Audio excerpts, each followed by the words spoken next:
はようございます。さあ、いろんなもんがエスコになったからつけたいけど、ヒンジがまだ戻ってきてねえな。ゲートのヒンジは新品が来てた。ドアがつけれんからな。とりあえずこの人たちもきれいにしようかな。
さあというわけでスポイラーは FRP を貼らなきゃならないところがあるのでまだ下地は塗らずにカールパネル、ライトカバー、吸油口、ライトの後ろ、リアバンパステー、なんかリアフェンダーの後ろのカバー、エスコを行きまして、リアスポイラーの仮付けに片ヒルアクセントをしながらなんとか位置を出してゲートと面を合わせまして、取り付けのナットの真ん中が取れるというアクシデントに見舞われたので、裏からボルトは止めにくいのでもうボルトを出しました。これの方が止めやすい。そしてこっちのオフセットはいい感じだったんですが、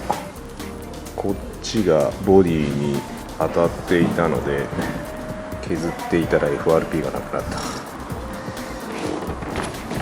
こっちの面は割といい感じ。やっとここまで来たな。来週はドアヒンジ来るかな。